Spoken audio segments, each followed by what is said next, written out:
أعوذ بالله من الشيطان الرجيم. بسم الله الرحمن الرحيم. وإذ يقول المنافقون والذين في قلوبهم مرض ما وعدنا الله ورسوله إلا غرورا. وإذ قالت طائفة منهم يا أهل يثرب لا مقام لكم فارجعوا ويستأذن فريق منهم النبي يقولون إن بيوتنا عورة وما هي بعورة إن يريدون إلا فرارا ولو دخلت عليهم من أقطارها ثم سئلوا الفتنة لآتوها وما تلبثوا بها إلا يسيرا ولقد كانوا عاهدوا الله من قبل لا يولون الأدبار وكان عهد الله مسؤولا.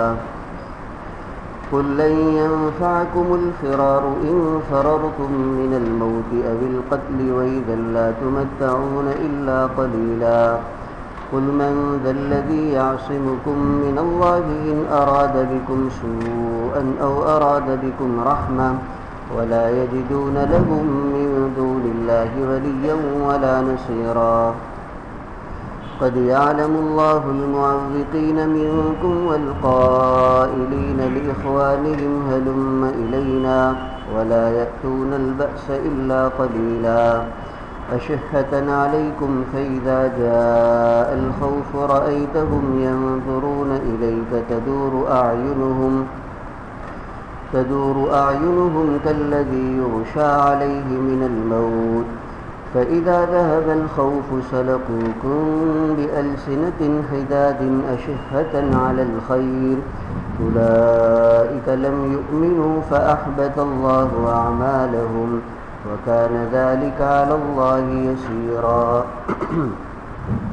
يحسبون الأحزاب لم يذهبوا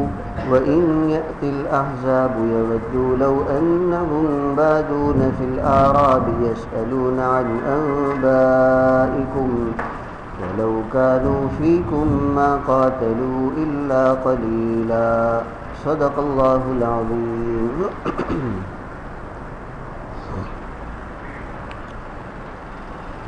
یہ سورہ احزاب کا دوسرا رکوع ہمارا چل رہا ہے. اس دوسرے رکوع میں اور تیسرے رکوع میں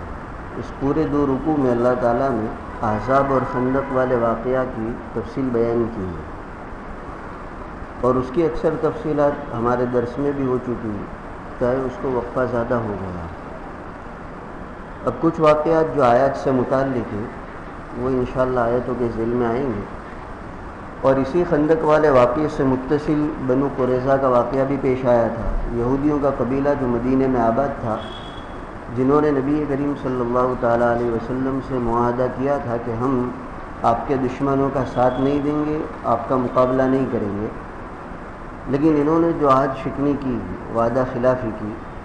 اور اس کے نتیجے میں اللہ تعالیٰ نے حضرت جبرائیل کے ذریعے سے پیغام کہلوایا کہ ان قبیلے والوں کی بھی بنو قریظہ کی بھی خبر لینی ہے. تو بنو قریظہ کے ساتھ جو واقعہ پیش آیا ایک مستقل واقعہ ہے. ابھی جو اس کے بعد والا رکوع شروع ہوگا اس رکوع میں اس سے متعلق آیتیں آئیں گی. جب انشاءاللہ ہم وہاں پہنچیں گے اس وقت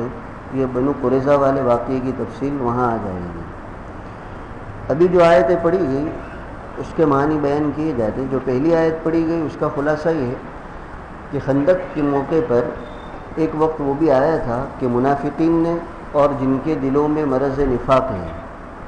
یہی منافقین ہیں جن کو اللہ کی ذات پر, نبی کریم صلی اللہ علیہ وسلم کی رسالت پر یقین نہیں ہے بلکہ شک اور تردد میں, نفاق والے مرض میں. تو وہ آپس میں کہنے لگے ایک دوسرے کو اور بھولے بھالے مسلمانوں کو کہ ما وعدنا اللہ ورسولہ الا غرورا, کہ نعوذ باللہ اللہ اور اس کے رسول تو دھوکے کی بات ہی کرتے, دھوکے کا وعدہ کرتے ہیں, یعنی نعوذ باللہ ان کا وعدہ کوئی پورا ہونے والا نہیں ہے. یہ جملہ انہوں نے اس وقت کہا تھا جب خندق کھودتے وقت ایک ایسی سخت چٹان نمودار ہوئی جو صحابہ سے ٹوٹ نہیں رہی تھی اور اتفاق سے وہ حصہ حضرت سلمان فارسی رضی اللہ تعالیٰ عنہ کی جو جماعت تھی, جو ٹکڑی تھی, انہی کے حصے میں آیا تھا. 9-9 10-10 صحابہ کی جماعت نبی کریم صلی اللہ علیہ وسلم نے بنا دی تھی خندق کھودنے کے لیے، گڑھا کھودنے کے لیے. تو حضرت سلمان والی جو جماعت تھی انہی کے حصے میں یہ چٹان ظاہر ہوئی. اب خوب کوشش کر رہے ہیں لیکن ٹوٹتی نہیں ہے. حضور نے خود نشان بنا دیا تھا خندق کا کہ اس لکیر کے مطابق خندق کھدائی کو کرنا ہے. اب وہ چٹان ایسی ظاہر ہوئی کہ ٹوٹتی نہیں ہے. اب اس چٹان کو چھوڑ کر آگے سے اگر توڑنا شروع کرتے ہیں تو نبی کریم صلی اللہ علیہ وسلم نے جو نشاندہی کی ہے، آپ نے جو تعین کی ہے، وہ ختم ہو جاتا ہے. آخر میں یہی طے ہوا کہ نبی کریم صلی اللہ علیہ وسلم کو بتایا گیا.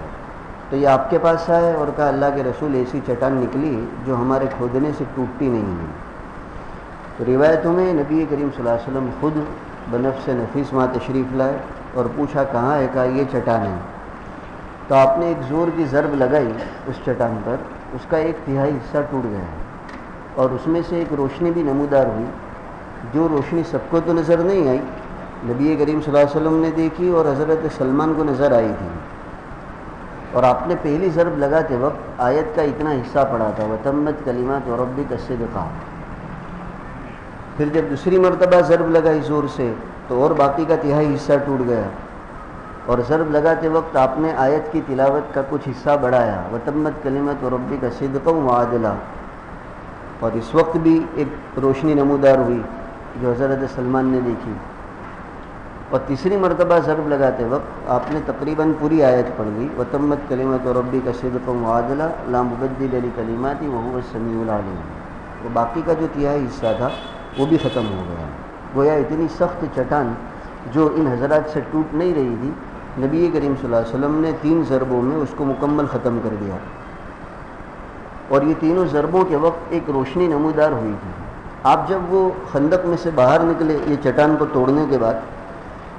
تو حضرت سلمان نے نبی کریم صلی اللہ علیہ وسلم سے پوچھا اللہ کے رسول یہ جو روشنی نمودار ہوئی تھی وہ کیا تھی؟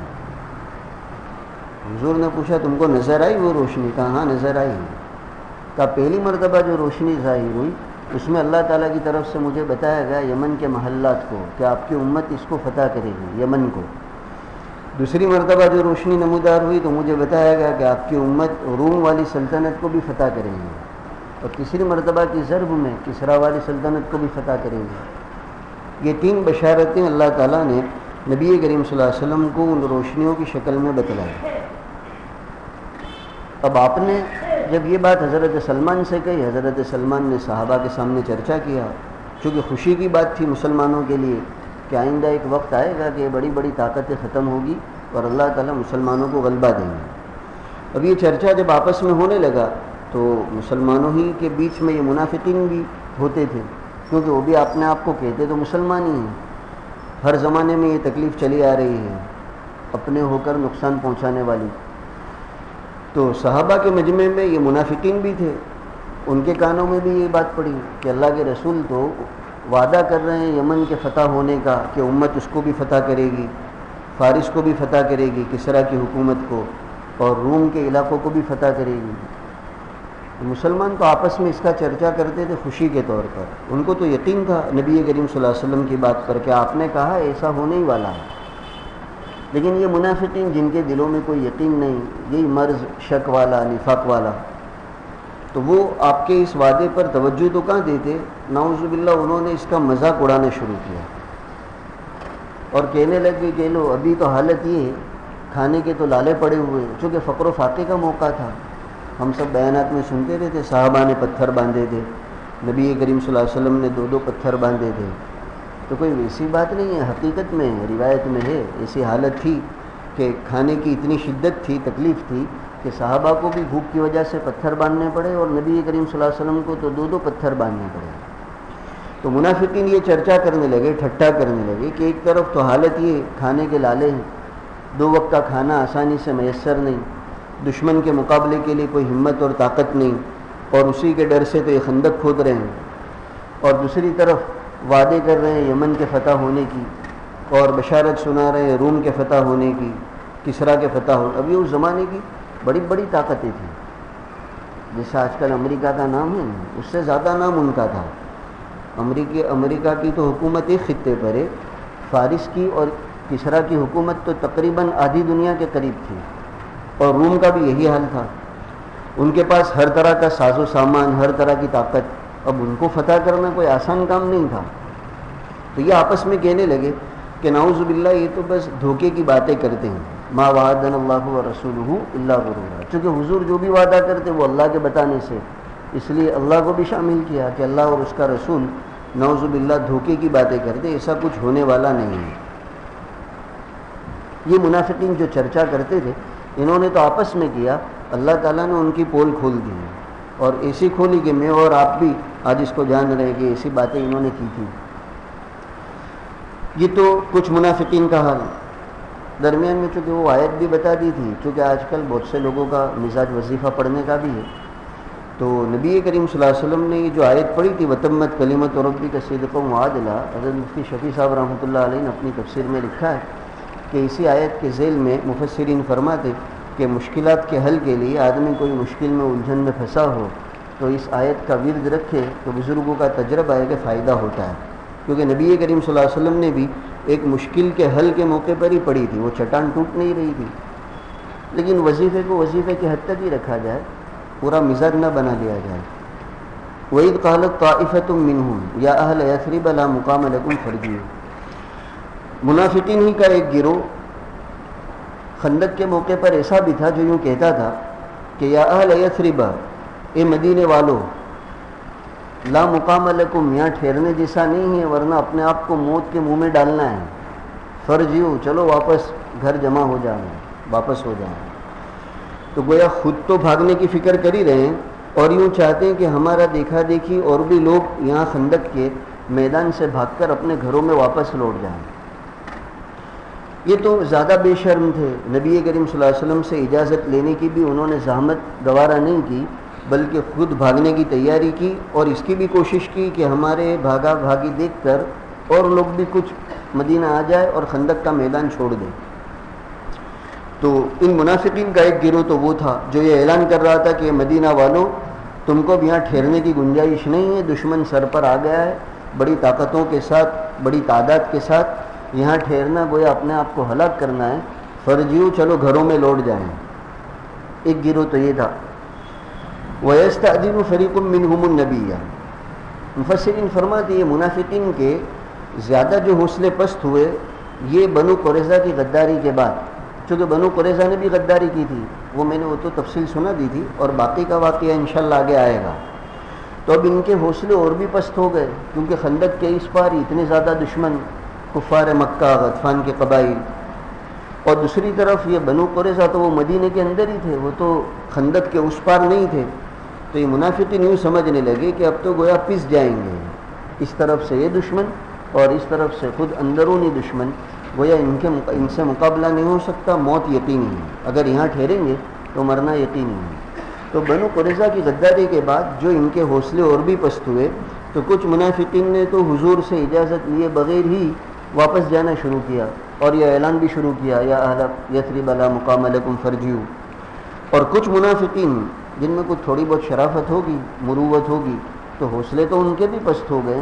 لیکن اب یہ کہ جاویں اور ساتھ میں اس طرح جاویں کہ قاعدے کے اعتبار سے بھی مجرم نہ بنیں. سب ابھی کی خبریں بتاتی ہیں، بھاگنا بھی ہوتا ہے اور اس طرح کی عزت بھی باقی رہے. تو وَيَسْتَأْذِنُ فَرِيقٌ مِّنْهُمُ النَّبِيَّ، ان منافقین کے ایک گروہ نے نبی کریم صلی اللہ علیہ وسلم سے اجازت مانگی کہ اللہ کے رسول یہ عذر ہے، آپ اجازت دیں تو ہم اپنے گھروں میں جائیں. مقصد تو بھاگنا ہی ہے لیکن اب بھاگیں گے تو رسوائی ہوگی، 4 دن کو منہ بتانا مشکل ہوگا، کوئی تانا دینے والا تانا دے گا. تو وہی نا بھاگ گیا تھا اس موقع پر ڈر کر، دشمنوں سے ڈر کر، اور یہ بزدلی کا تانا بھی یہ لوگ برداشت نہیں کر سکتے تھے. تو یہ کہ بھاگنا بھی ہو جائے اور عزت بھی باقی رہے، تو انہوں نے کیا عذر پیش کیا کہ یقولون ان بیوتنا عورا، کہنے لگے کہ اللہ کے رسول ہمارے گھروں کی جو حالت ہے وہ محفوظ نہیں ہے، یعنی دیواریں پست ہے، گھر میں صرف بیوی بچے ہیں، کوئی مرد نہیں ہے، اور چونکہ بنو قریظہ نے غداری کی ہے جو مدینے میں ہی آباد ہے، تو ہمیں یہ خطرہ ہے کہ ہمارے گھروں کی چونکہ وہ بنیادیں اور بناوٹ مضبوط نہیں ہے، تو یہ دشمن ہمارے گھروں کی دیواریں چڑھ کر اندر نہ چلا جائے اور بیوی بچوں کو نقصان نہ پہنچا دے، تو ہمارے گھر غیر محفوظ ہے، آپ اجازت دیجیے تو ہم گھر پر اپنی حفاظت کے لیے جاویں. باری تعالیٰ فرماتے وما ہی بعورا ان یریدون الا فرارا، صاف بتا دیا کوئی گھروں کا غیر محفوظ ہونا یہ کوئی حقیقت نہیں، کوئی بات نہیں، اصل تو میدان سے بھاگنا چاہتے ہیں، بزدل ہے لیکن بزدلی کو چھپانے کے لیے یہ بہانے پیش کر رہے ہیں۔ آگے باری تعالیٰ فرماتے کہ یہی منافقین کا حال کہ ولو دخلت علیہم من اقطارها ثم سئلوا الفتنة، اگر ان منافقین کے پاس مدینے کے اطراف سے کچھ لوگ آئیں یعنی کفار اور مشرکین کے، اور ان سے درخواست کرے فتنے کی، یا فتنے سے مراد مسلمانوں کا مقابلہ کرنے کی، چونکہ یہ تو صرف اپنا آپ کو مسلمان ظاہر کرتے تھے یہ منافقین، حقیقت میں تو تھے نہیں۔ تو باری تعالیٰ فرماتے ان کی بزدلی کو اللہ تعالیٰ سمجھا رہے کہ دیکھو ان کی بزدلی کا حل کیسا کہ مسلمانوں کے ساتھ رہ کر دشمنوں کا مقابلہ کرنے کی ان میں جرأت نہیں ہے، اس لیے نہیں ہے کہ بظاہر دشمنوں کی تعداد زیادہ ہے، ان کے پاس ساز و سامان زیادہ ہے اور یہاں مسلمانوں کے پاس کچھ نہیں ہے، تو یوں سمجھ رہے ہیں کہ ہم یہاں رہیں گے تو یہ بھی مریں گے ہم بھی مریں گے، بھاگنا چاہتے اور بہانہ کرتے گھروں کے غیر محفوظ ہونے کا، لیکن یہ بہانہ غلط ہے، اس لیے کہ اگر مدینے کے اطراف میں یہ مکے کے لوگ مشرکین کے لوگ آئیں اور انہی منافقین سے درخواست کرے کہ دیکھو ہم مسلمانوں کا مقابلہ کرنے کے لیے آئے ہیں مدینے کے اندر، تم ہمارا ساتھ دو، تو لآتوہا فوراً ساتھ دیں گے۔ کیوں ساتھ دیں گے؟ اس لیے کہ یہاں بزدلی کا موقع نہیں ہے، مشرکین بڑی تعداد میں ہیں، ہتھیاروں کے ساتھ ہے، تو سمجھ رہے ہیں کہ ساتھ دینے میں اپنی جان جانے والی نہیں ہے، تو لآتوہا فوراً آئیں گے۔ وما تلبثوا بہا الا یسیرا، بس ذرا سا ٹھہریں گے، چونکہ ہاں کہنے میں بھی تھوڑا تو وقت لگے گا نہیں کہ ہاں ہم آنے والے ہیں، بس سامان لے کر آتے ہیں، تو جتنا وقت اس میں لگے گا اتنا ٹھہریں گے، فوراً آ جائیں گے۔ وَلَقَدْ كَانُوا عَاهَدُوا اللَّهَ مِن قَبْلُ، باری تعالیٰ فرماتے حالانکہ یہی وہ لوگ ہیں جنہوں نے اللہ تعالیٰ سے پہلے معاہدہ کیا تھا، کس بات کا؟ لا یولون الادبار، کہ کبھی بھی دشمنوں کے مقابلے میں پیٹ پھیر کر نہیں بھاگیں گے۔ یہ معاہدہ کیا تھا بدر کے موقع پر کہ بدر کی لڑائی اچانک پیش آئی تھی، صرف 313 ہی کی شرکت ہوئی، باقی بہت سے صحابہ اور یہ منافقین ان کو موقع نہیں ملا تھا، تو کچھ صحابہ نے جو بدر میں شریک نہیں ہو سکے تھے نبی کریم صلی اللہ علیہ وسلم سے معاہدہ کیا کہ اللہ کے رسول آئندہ جب بھی دشمنوں سے مقابلہ ہوگا ہم جم کر مقابلہ کریں گے، ہرگز پیٹھ نہ پھیریں گے۔ اب یہ منافقین ان کا اصل تو معاہدہ نہیں تھا لیکن کرم داشتن کے طور پر خواجہ تائی میں ہم بھی شامل ہو جائیں کہ جب یہ معاہدہ کر رہے ہیں تو اپنے بھی شامل ہو جائے، کہنے والے کہیں گے کتنے پکے لوگ ہیں اور ان کو کتنا افسوس ہے شامل نہ ہونے کا۔ تو صحابہ نے تو واقعتاً معاہدہ کیا تھا کہ آئندہ جب کبھی دشمنوں سے مقابلے کی نوبت آئی ہم کبھی پیٹھ نہیں پھیریں گے، لیکن منافقین نے بھی دیکھا دیکھی معاہدہ کیا تھا کہ آئندہ جب بھی موقع ہوگا ضرور ہمت کا مظاہرہ کریں گے، پیٹھ نہیں پھیریں گے۔ اللہ تعالیٰ کہتے ہیں معاہدہ کیا کوئی ویسے ہی تھوڑی جائے گا، وَكَانَ عَهْدُ اللَّهِ مَسْئُولًا، اللہ تعالیٰ سے جو معاہدہ کیا اس کا سوال ہوگا، کل کو ہم پوچھیں گے کہ حضور سے تو معاہدہ کیا تھا دشمنوں سے پیٹھ پھیر کر نہیں بھاگیں گے، یا خندق میں کیوں بھاگیں، یا تو بغیر اجازت کے بھاگے یا جھوٹا بہانہ کر کے بھاگے، تو آئندہ کل کو سوال ہوگا۔ آگے باری تعالیٰ فرماتے نبی کریم صلی اللہ علیہ وسلم سے کہ نبی ان کو سمجھاؤ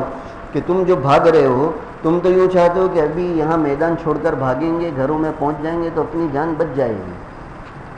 لیکن موت کا اللہ تعالیٰ نے جو وقت طے کیا ہے موت تو اس وقت پر آ کر رہے گی۔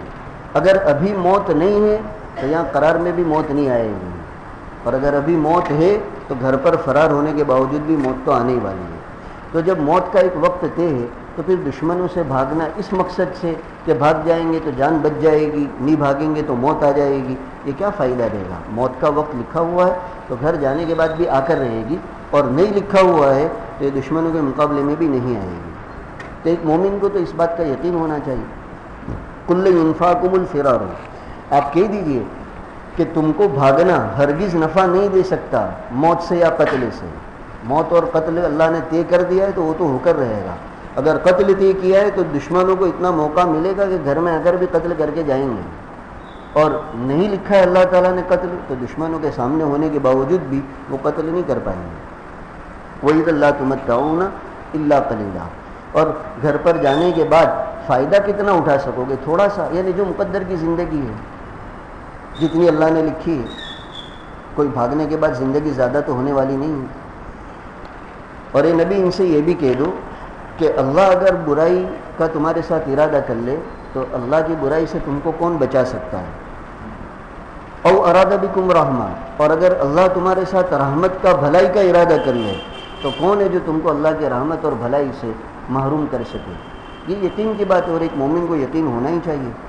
بیانات میں ہم بولتے بھی ہیں، سنتے بھی ہیں، کرنے والی ذات اللہ کی ہے، وہ اگر نفع پہنچانا چاہے اور پوری دنیا نقصان پہنچانا چاہے تو نہیں پہنچا سکتا۔ لیکن یہ بول کے ساتھ ساتھ اصل اندر کی کیفیت ہونی چاہیے، آدمی کی حالت ایسی ہو،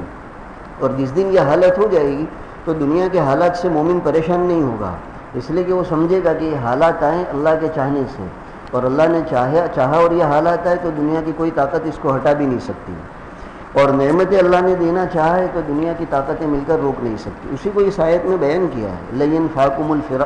قُلْ مَنْ ذَا الَّذِي يَعْصِمُكُم مِّنَ اللَّهِ، اے نبی ان کو کہہ دو کون ہے جو تم کو اللہ کے عذاب سے بچا سکے اگر اللہ تمہارے ساتھ عذاب کا برائی کا ارادہ کرے، او اراد بکم رحمہ، یا اللہ نے تمہارے ساتھ رحمت اور بھلائی کا ارادہ کیا ہے تو کون ہے جو اس کو روک سکے؟ اور دنیا میں اس طرح کے تجربات ہوتے رہتے ہیں، ابھی بھی ہوئے ہیں۔ اللہ نے جب فتح کا ارادہ کر لیا کوئی روک نہیں سکا، اور اللہ تعالیٰ نقصان کا ارادہ کر لے تو اس کو بھی کوئی نہیں روک سکتا، کیونکہ اللہ کے سوا نہ تو کوئی ولی ہے کارساز ہے جو کام بنانے والا ہو، اور نہ کوئی مددگار ہے جو آڑے وقت میں مدد کر کے اس نقصان سے بچا سکے۔ اللہ ہی کارساز بھی ہے، کام بنانے والے بھی ہیں، اور اللہ ہی مددگار بھی ہے، نقصان جب ہو یا کوئی تکلیف ہو تو اس وقت مدد بھی وہی کرنے والے ہیں۔ قد یعلم اللہ المعوقین منکم، یہ بھی ایک خاص منافق کا تذکرہ اس آیت میں کیا ہے کہ یہ منافق تھا یہ بھائی، اور اس کا دوسرا بھائی مخلص صحابی تھا۔ نبی کریم صلی اللہ علیہ وسلم جب خندق کے موقع پر وہاں اپنے صحابہ کے ساتھ یہ کھدائی میں مشغول تھے اور دشمنوں کا لشکر خندق کے اس پار آ گیا تھا، تو یہ جو مخلص بھائی تھا وہ ساز و سامان لے کر، توشہ لے کر، لڑائی کا جو بھی سامان ہے وہ لے کر گھر سے جب نکلنے لگا تو یہ جو دوسرا بھائی تھا جو منافق تھا، بظاہر تو کلمہ پڑھنے والا لیکن حقیقت میں منافق تھا، وہ تو خود تو آ نہیں رہا ہے وہاں خندق کے موقع پر، اور اس کا جو بھائی مخلص صحابی جانا چاہتے تو اس کو بھی روکنے کی کوشش کرتا ہے۔ اور کس طرح روکنے کی کوشش کرتا ہے؟ تو روایتوں سے اس کی تفصیل معلوم ہوئی کہ مخلص بھائی جب جانے کے لیے نکلا تو یہ منافق بھائی کھانے پینے میں مشغول تھا، اور کھانے پینے کی کئی انواع اس کے پاس تھی، مالدار آدمی ہوگا۔ تو دوسری طرف مسلمانوں کے عام حالات تو فقر و فاقہ کے تھے، اکثر صحابہ جن کے پاس کھانے کا انتظام نہیں تھا، اور یہ طرح طرح کی انواع کھانے کی لے کر بیٹھا تھا، کھا رہا تھا۔ تو مومن اور مخلص بھائی جب جانے کے لیے نکلا تو یہ کہہ رہا ہے ہلم الینا، کہاں تو جا رہا ہے اپنے آپ کو موت کے منہ میں ڈالنے کے لیے؟ یہاں دیکھ ہم کتنے مزے میں ہیں، تو بھی یہاں کھانے پینے کی یہ انواع میں شریک ہو جا، وہاں موت کے منہ میں اپنے کو ڈالنے کے لیے کہاں جا رہا ہے؟ تو روایتوں میں اس مومن بھائی نے آر دلائی کہ بے شرم تجھے شرم نہیں آتی؟ نبی کریم صلی اللہ علیہ وسلم اور صحابہ کا تو یہ حال ہے، ان کے لیے تو کھانے کے مسئلے ہیں، کھانے کا ان کو میسر نہیں، اور یہاں تو طرح طرح کے کھانے کھا رہا ہے، اور تجھے اتنی بھی حس نہیں کہ کچھ چیزیں وہاں بھی پیش کرے، خود نہیں آ سکتا تو کم سے کم یہی چیزیں پیش کرتا، وہ تو کہاں کرتا، مجھے بھی روکنے کی کوشش کرتا۔ تو یہ جو ایک منافق بھائی کا ایک مومن بھائی کے ساتھ جو قصہ پیش آیا ہے، اللہ تعالیٰ نے اس کی اس آیت میں ذکر کیا، قد یعلم اللہ المعوقین منکم۔ تعویق کہتے روکنے کو، اللہ تعالیٰ جانتا ہے تم میں سے روکنے والوں کو، تم میں سے کون مقابلے میں مسلمانوں کو روکنے والا ہے، اللہ جانتا ہے، چونکہ یہ بھائی بھی اپنے بھائی کو روک رہا تھا۔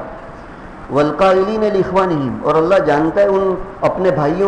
بھائیوں سے کہنے والوں کو بھی، جو کیا کہہ رہے تھے اپنے بھائیوں سے، ہلم الینا، ہمارے پاس آ جاؤ، وہاں کہاں مرنے کے لیے جاتے ہو۔ ولا یأتون البأس الا قلیلا، یہ لوگ یعنی یہ منافقین لڑائی میں آئیں گے نہیں دشمنوں کے مقابلے میں مگر ذرا سے، تھوڑے سے، اور تھوڑے سے کا مطلب یہ کہ کچھ موقع پر، اور کچھ موقع پر بھی وہاں جہاں کچھ ملنے کی امید ہو۔ تو تاریخ اور سیر دیکھتے تو یہی پتہ چلتا ہے، وہ برابر جائزہ لیتے تھے کہ کہاں مقابلہ ہے، کس کے ساتھ مقابلہ ہے، اور ان کا تجزیہ اگر یہ بنتا تھا کہ ہاں یہ لڑائی ایسی ہے کہ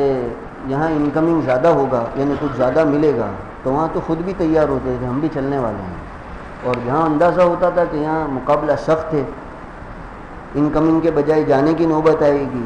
مال کیا بلکہ جان بھی، تو وہاں اپنے آپ کو بچاتے تھے۔ تو ولا یأتون البأس الا قلیلا، لڑائی میں نہیں آئیں گے مگر تھوڑے سے، اور تھوڑے سے میں دونوں باتیں کہ سب تو نہیں آئیں گے، کم آئیں گے، اور کچھ ہی لڑائی میں آئیں گے، اور وہ بھی وہاں جب مال ملنے کی امید ہوگی، اشیحتن علیکم، تمہارے بارے میں لالچ کر کے آئیں گے، وہ بھی لالچ کر کے مال کی اور غنیمت کی، لیکن چونکہ اندرونی وہ یقین نہیں ہے، اس لیے فَإِذَا جَاءَ الْخَوْفُ رَأَيْتَهُمْ يَنْظُرُونَ إِلَيْكَ تَدُورُ أَعْيُنُهُمْ كَالَّذِي يُغْشَىٰ عَلَيْهِ مِنَ الْمَوْتِ، اندر سے یقین نہیں ہے، بہادری اور مقابلے کا جذبہ نہیں ہے، تو اگر حالات بدل گئے، خوف والے حالات ہو گئے جیسے ہم خندق میں تھے، تو اس وقت باری تعالیٰ فرماتے ہیں ان منافقین کی حالت دیکھنے جیسی ہوگی، دیکھنے جیسی ہوتی ہے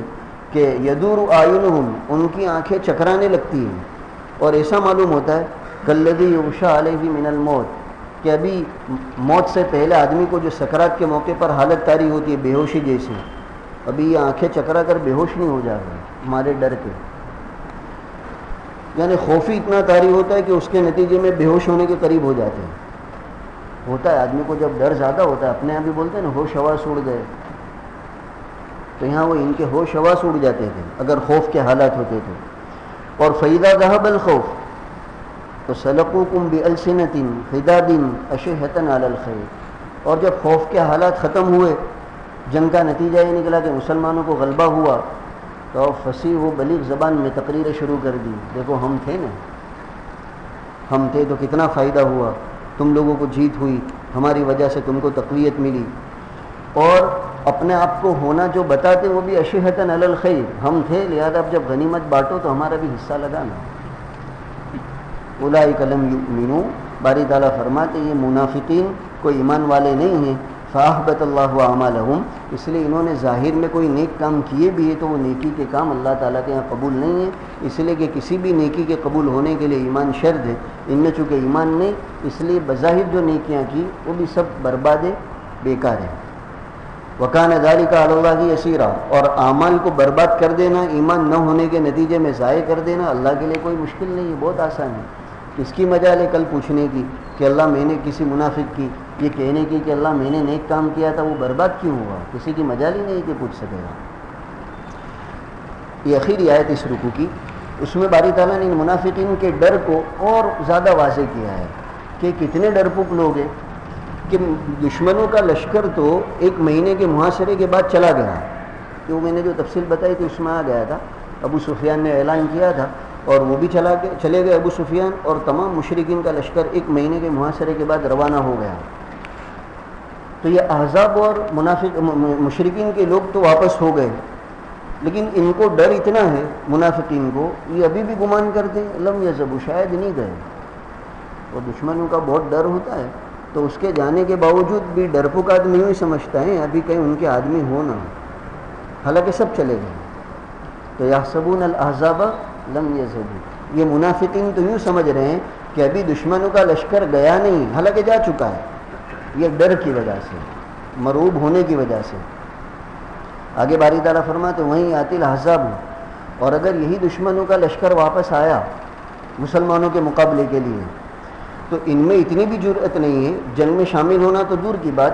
جنگ کا منظر دیکھنے کی بھی جرأت نہیں ہے، بلکہ ہم چاہیں گے اب تو یودو لو انہم بادون فی الاعراق، کہ اطراف کے جنگلات میں چلے جائیں تاکہ یہ منظر بھی دیکھنے کی نوبت نہ آئے، یہ ان کی بزدلی کو بتانا ہے۔ اور وہیں پڑے پڑے خالی واٹس ایپ میں نیوز دیکھتے رہیں گے، یسألون عن انبائکم، کیا ہوا ہے پوچھتے رہیں گے، باقی وہاں رہنے کی بھی جرأت نہیں ہے ان میں۔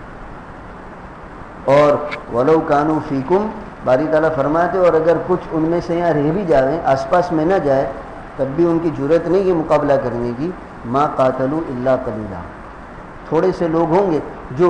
منافقین میں سے قتال میں شریک ہوں گے، اور وہ بھی وہاں شریک ہوں گے جہاں کچھ ملنے کی امید ہے۔ بہرحال تو یہ منافقین نے مسلمانوں کے ساتھ اس خندق کے موقع پر بھی زخم پر نمک پاشی کا کام کیا تھا، اس لیے اللہ تعالیٰ نے ان کے حالات تفصیل سے بیان کیے۔ ہم تھوڑی دیر کے لیے سوچیں کتنے سخت حالات، ایک طرف دشمنوں کا یہ معاملہ